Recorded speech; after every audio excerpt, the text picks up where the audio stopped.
Welcome to another episode of the Journeys of Not So Ordinary People podcast. I'm one of your co-hosts, Dr. Dave Peltz, and along with me is my esteemed colleague and entrepreneur, Dr. Joe Hamlett. How are you doing today, Dr. Joe? I'm doing pretty good, Dr. Dave. Excellent, excellent. So we'd like to welcome our viewers and listeners back to another episode of the Journeys of Not So Ordinary People podcast, your personal, professional, and career development podcast. Um, what we usually do when we do not have a guest speaker is one of us will introduce the topic and then quickly throw it to the other person unexpectedly and initiate an organic conversation. So with that, our topic for today is finding focus. So Dr. Joe, what comes to mind when we start talking about finding focus?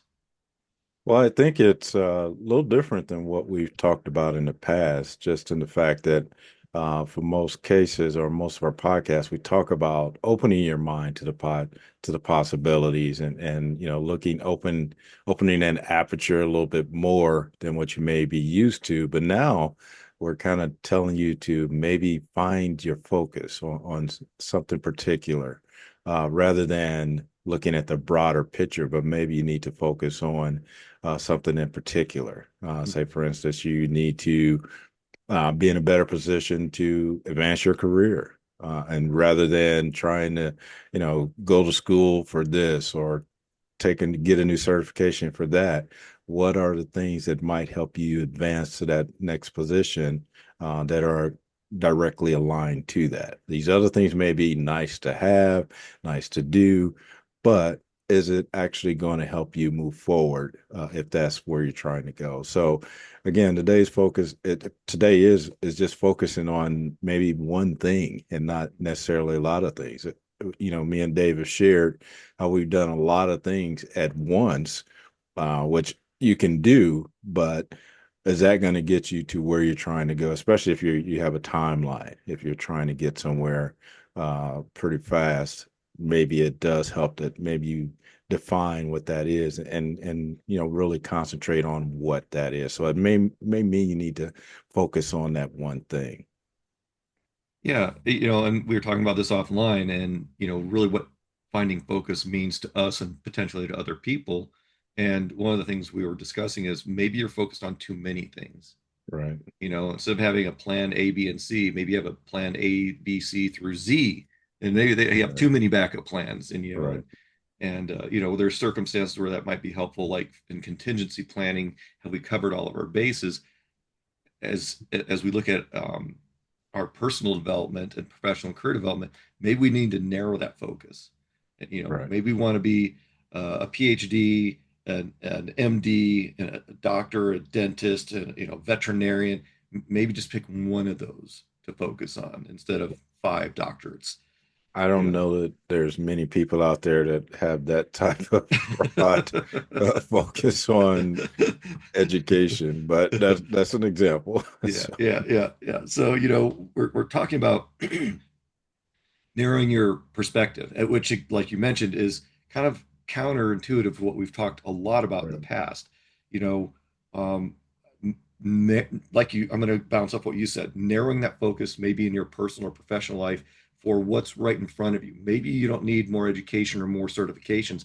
Maybe you just need more time in that position or Right. time in that relationship, and you need to focus on that instead of focusing on having a 10,000 people in your network. Maybe you need to focus on maybe the core 50 that can Right. help you, and just really narrow in and align your focus with what you're doing much narrower, becoming, if you will, an expert instead of a generalist. Right. And that is a debate. Me and you, again, we talked about this a little bit at the very beginning. It is a challenge to, master a lot of different things, especially, uh, again, that maybe not even overlap. Maybe they're two random things, but you may be good at those things. But that's hard possibly to relate to for some other people, especially if they have a kind of single-minded approach to things and they are focused. It may be challenging for them to understand how you can have such a broad Mm-hmm. uh, background or experience level. So um, finding your focus, it sometimes it is the most opportune thing to do because again, a lot of people can't relate to the broader sense, and so it's hard for them to even fathom what that looks like because Hmm. in a lot of cases, some people can't do that. So Hmm. finding your focus helps a lot, um, all the way around, not Hmm. just for you, but for other people when they relate to you as well. Yeah, and you know, if we used the GPS for your journey analogy last week, and this week we can even take that as an example that maybe planning that New York to San Francisco trip is just too broad for you. It's too much, and you need to narrow your focus on maybe just how to get out of New York City traffic, Right. you know, and you know, maybe there was, you know, construction and what how do you get out of just that one area? The focus is on that trip and Right. break it up into many small trips instead of one giant trip. Well, and I think back to even, when I've talked about education in the past, my initially when I started to go back to school, my focus was way down the road. I was looking at, okay, graduation rather than finding my focus on the class that was right in front of me, the class I Hmm. was taking at the present time. And once I did that, I was in a better position to, start to celebrate for one, start to recognize that I was chipping away at reaching that final destination. But initially, that wasn't my thoughts. It was discouraging because I was looking too far ahead. But once I Hmm.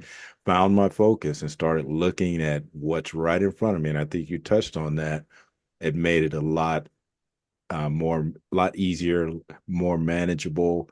Again, it's celebrating along the way at the same time. So Hmm. finding your focus could do a lot for your motivation, for Absolutely. inspiring you to continue because you're seeing gains. But if you're so far down the road, like you say, a trip from New York to California, you're looking at the final destination, you forgot about all that stuff that it's going to take you to get there, different Hmm. climates you're going to go through, the different weather changes, possibly, just so many different things, the different environments, different people. So you got to tackle those things that are right in front of you versus looking all the way down the road. Yeah, and Joe, you know, just to keep pulling on that, you know, when I was in my educational journey, like you, I was looking at, oh, I have so many classes and so many years Right. ahead. Yep. And like you, I had to focus on that current class. And even more so, I had to focus on that current week or that current assignment. Absolutely. Exactly. And Yep. then break that assignment down into something that I could manage. Yep. Exactly. And I think that relatable in a lot of ways when we start talking about maybe the tasks that you have in front of you at work in your Right. job environment. You know, yeah, you've got five projects going on, but what's the most critical one? And Right. now we can kind of say, well, they're all critical, so therefore none of them are critical, but all of them are critical. There's that Right. circular argument, but really understanding what needs to be done today or what needs to be done in the next 2 days or this week or before the end of the quarter or the end of the year, you know, and that'll help you make your decisions by focusing, finding that focus to understand and prioritize better. To your point, when we going back to the map analogy and you know the traveling, there's a lot of things to consider, you Right. know, and we haven't talked about, oh, what about all the weather changes and all the people you're going to meet? We've just talked about, you know, diversions and you know just Right. driving there, but just driving there is a lot too, you know, because those other destinations that are there, you have to start managing your fuel. You have to manage your food expenses. I mean, these are just little things that we take for granted. But if you're taking a big trip, you really have to understand what you need to be doing right now to manage that and where to focus. And you touched on that when you said prioritizing. I mean that, and I think that's where the challenge comes because again, everything supposedly is hot, is on fire. So Mm-hmm. how do you differentiate between what's more important?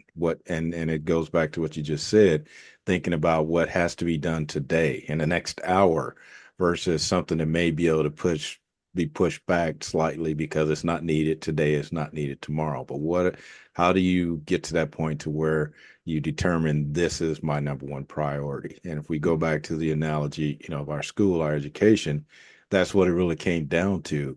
Not thinking so far ahead, but thinking about that class. And then, like you said, that week, that assignment that you were doing, that's the number one priority. All these things are important to help you finish, but identifying what that number one thing is that's going to get me to the next thing. So that's how we find our focus, is figuring out what's most important at this time, what can be pushed back, and then, revisit it at a later date. And I think that's the challenge a lot of people have, not knowing how to prioritize those important tasks or those things that need to get done today, because there is no tomorrow for those things. Right, right. And there's tools out there that can help you with this. You can search for different tools to help with your prioritization or ways to finding focus. There's also, simple things like lists and updating Right. those Yep. lists Yep. when what do I need to do today? Well, I need to get gas. I need Yep. to get to work by 6 so I can get an optimal parking place.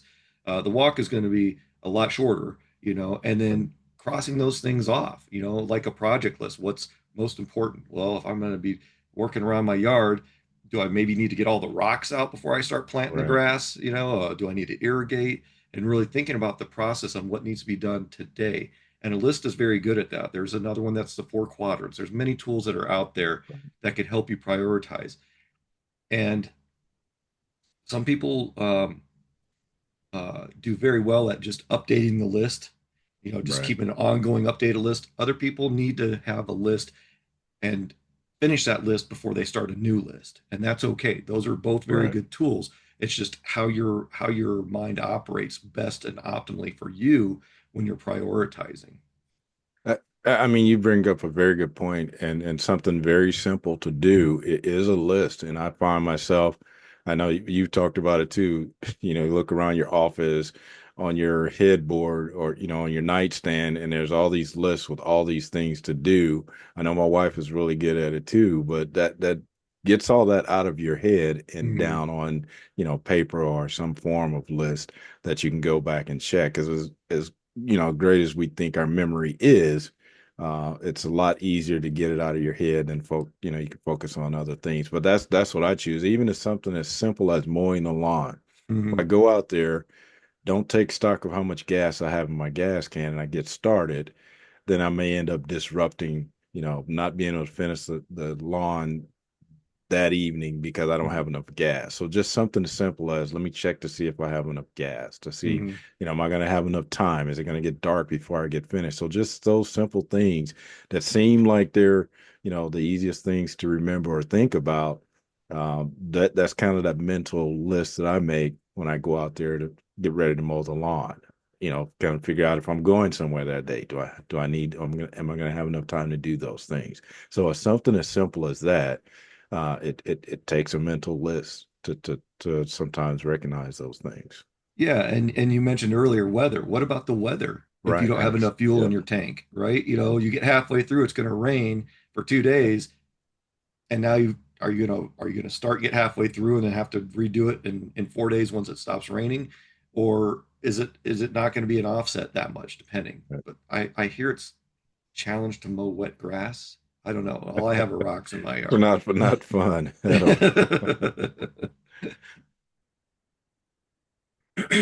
Sorry about that. Choking on No, my own drink. no problem. But yeah, so I am one of those people that use a list. When I get a list of projects, that's what I try and do, is put them all down and then prioritize what, like I say, I go through that exercise of what's most important, what do I need to get done today, tomorrow, within the hour, versus something that may be able to put on hold. Don't need it for a month, 2 months. So that's a real good tool to use. Again, simple tool to weigh those things to see where the priorities should be.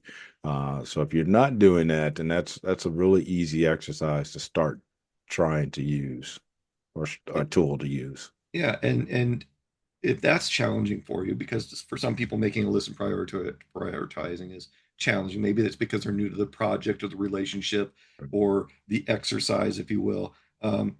Meet with your peers, meet with subject matter expert or a mentor or a coach or a colleague or a friend or someone else and ask their opinion. How would they prioritize this? Or your supervisor.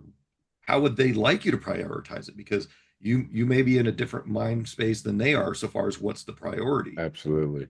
That's a very good point because again, if you're doing a project with a team or coworkers or friends, then that definitely changes that dynamic because your priority might not be their priority. So it is definitely a good idea to make sure everybody's all on the same page of, what's priority, what's first, what we should be focusing on, what, can be pushed back. That definitely makes a difference. Having the right people in the room, especially if it's a project bigger than yours, not just yourself, but other people involved. It is important to have their buy-in as well, so that you're Right. all aligned, because you should all be working toward the same common goal. Yeah, yeah. There's a meme online, and it's one of my favorites. It says there's two types of people. There's the one that plans the vacation, gets everything packed and organized, and gets the budget together, and then there's the other person that's like, "Where are we going again?" Right, right. Yeah, I've seen that. Yeah, Yeah, so it's really refers back to that buy-in because right, maybe you've packed for the beach, and the right. person that's on the going on the trips thinks that they're going someplace where they're going to go skiing or something. So Yep, back to that having those conversations with your peers, your supervisors, getting feedback and understanding where should your focus be, like we right, just mentioned. And maybe we think the best focus is this, but it really should be someplace else. Maybe a new priority came up or something different came up. Maybe you got a flat tire. Now the priority is not driving, it's changing the tire right. safely, not in the middle of the traffic in the high speed lane, finding a good room on the shoulder and switch and actually refocusing, finding that focus on what you need to do in that moment. And Right. we've, as we were talking about offline, it's that can be kind of challenging for some people. And as we've mentioned, finding that focus can be challenging, and that's okay. We all operate differently, but understanding how to find that focus or where to go to help find that focus or get that direction is is a very good thing. In the military, our priority was to do what we were told. You know, when they told us to dig a hole, the Air Force said, "Where's the shovel? We need to find the Army." You know, yeah, I went there. I went there. But it's just understanding what the expectation of that focus is. During a Right. meeting, is your purpose for the focus to be taking notes, or is it to be listening? Is it to be recording? Is it to be reading the room? There's different responsibilities that require different types of focus. No, you bring up another good point as far as the expectations. Because again, if it's just you, that's a little bit easier. But if it's you're working with a team or someone has expectations of you, Mhm. that could also help you find your focus because you may be going down a different path, but that's not their expectation. So it goes back to that alignment piece.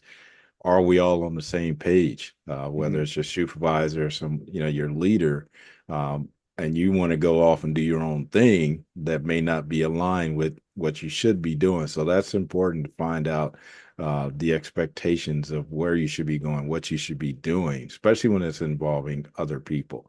Again, when it's just yourself, that's still up to you to determine, where you're going to go, how are you going to do it. But when it's other people involved, then you definitely have to make sure that you're connecting with them to make sure you're all aligned, because it doesn't make sense for you to go down one path and then come back later and say, well, I thought we talked about it being blue and it's Mhm. red. So just something is, not being aligned, and your focus is that's your favorite color and that's their favorite color. So just Mhm. understanding those expectations of finding your focus as well, because that definitely could play a part. Yeah, and along with finding focus, it's also another related piece is you know um, understanding what those rabbit holes are, those Oh yeah, distractors from your focus. right, When we talk about finding focus, you and I in our conversations, sometimes we start chasing rabbits, and yeah, it's great, but we've lost our focus, and right, we need to yep, find that focus, and that can be challenging, and especially in teams because there's a lot of feedback. There's many players in that meeting in those projects that have input, and the focus can be derailed very quickly if it focuses on one particular organization or entity or team granted, maybe there is a need for it to be derailed a little bit because they need certain things to happen before they can go forward, or maybe the cost is too high, or maybe the time is too short. But bringing that focus, finding that focus back to what the task is at hand. It's kind of like when back in the old days of making mixtapes. Yes, we just dated ourselves, and streaming music. Finding that focus for that channel that you really like. So you're not getting all these other genres of music in when you just want to listen to one genre of music. How do you might like one genre and then, oh, here's another one. I like that one. I like that one. Next thing you know, you've got a channel that's just muddy and you just Right. really wanted one type of genre. And that can be challenging because there is a lot of noise out there. Right. As we started the podcast off, that's why we're trying to find focus because there is so much noise out there, especially with social media and all the research that's been accomplished with organizations and entities and AI. There's just so much out there. Sometimes we just have to pause, take a breath, and redirect and find that focus again because there That are so was many distractions. Yeah, that was the what I was going to bring up. Just the fact that, as much as we talk about doing that self-reflection, that's also part of where this could come into play as well.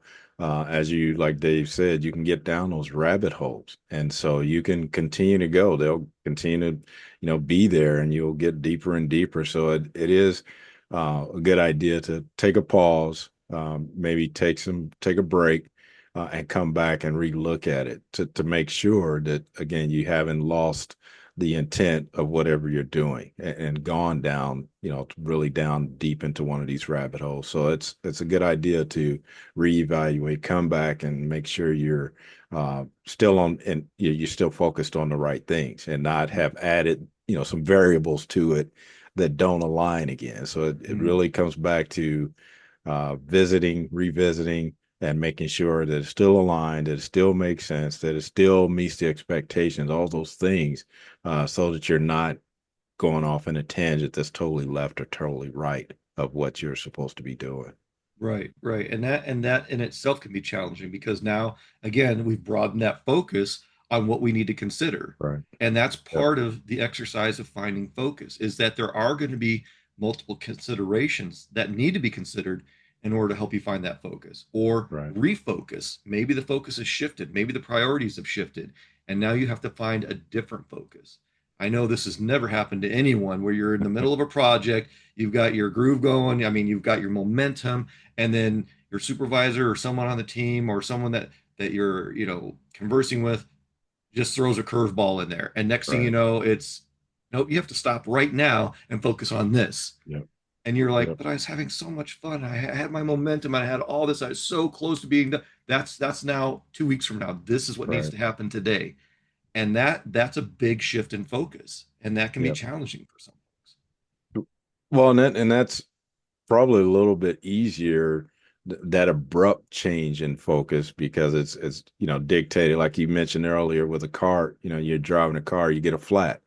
Your focus now is changing the flat, not getting to your destination on time, because now that's the immediate focus area. So that's a little bit easier. So I think if we go back to, you know, knowing when to change our focus, Right. that would be more challenging. Yeah, the one where they say, "Hey, we're done with this. We don't have enough money. We got to shift our focus to this project." That's a little bit easier. Like, even though it may not be as easy as far as, your commitment to that thing, now you got to change. But the line has been drawn. It's Mm, easier to see, okay, this is why we have to do that. But the more challenging one is the one where you have to decide on yourself. There are no outside influence, where you have to mm. really think about, hey, am I going down this rabbit hole? Should I be changing my focus? Should I revisit? That's the one that's a little more challenging. Yeah, yeah, and I know we've really gotten broad on finding focus, especially from the team perspective, and bring it back to the individual finding focus. I think that's a great time to bring this back because as much as going on when we talk about noise, team members and expectations and priorities, that can be a lot of noise. That can be a lot of distraction. And finding that focus, finding that time to carve out for that project, for that self improvement, for that addition to your house, or that patio to your backyard, or whatever that you're trying to prioritize. That's important because you really do have to shut out a lot of the noise in that case. And other times you need to open it up just a little bit to get that new input. Maybe the costs have gone up for certain materials or whatever, but you're still focused on that one thing that you're driving towards. Like we said in the beginning, maybe you're focused on too many things. Maybe you have too Right. many backup plans. So let's try to find that focus. Take that time out for yourself. Find that you time. We've talked about that recently, and understanding, are you still on the right path? You mentioned earlier you're working on three different projects for yourself. Maybe it's education, going to a seminar, getting a certification, and spending time with your family. That's a lot Right. to focus on, Right. and some of us do have that much on our plate. But how do we manage and prioritize and be present in the moment for that time that we need to be focused? Yeah, because again, we touched on this early on. The fact that most of us can multitask, we can do a lot of things, but today's point, are you lacking in spreading yourself so thin? I mean, are you contributing, you're spread so thin that you're not able to contribute enough to any one thing? So Right. that might be that time for you again to focus on your family or work or whatever it is. But Mhm. that is a balance. But just know that if as much as you're spreading yourself thin, what's the result on the other, the receiving end of that? Are you think you're doing 100%, but it's spread across four different projects or four different things. So basically, probably the best you can do is 25% to make it equal.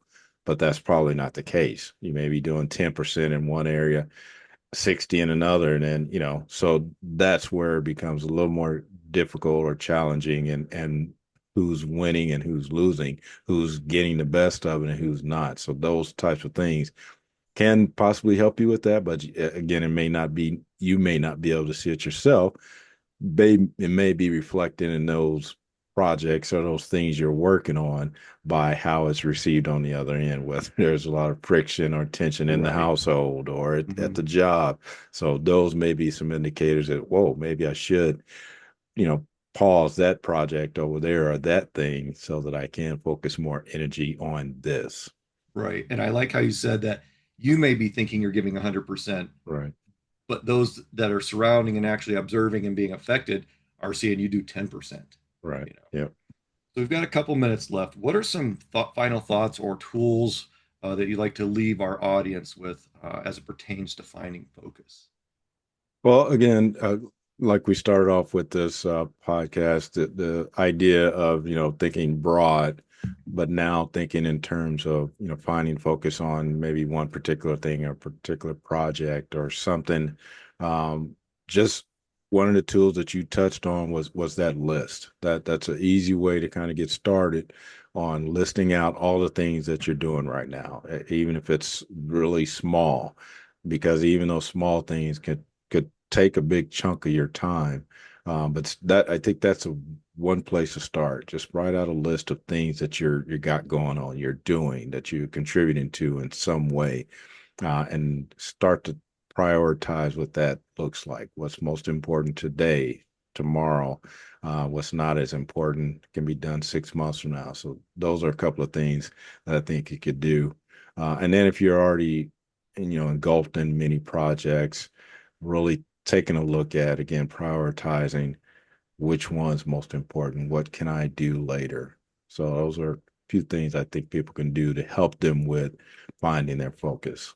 Yeah, yeah. And I'm just going to add one thing to that, and that's celebrate those small wins. Absolutely. If Yeah. you got a few extra minutes here or there, because we all have extra time, not really, but if you can carve out 5 minutes and it completes one thing, that's a big win. That'll help you with your Yeah. focus too.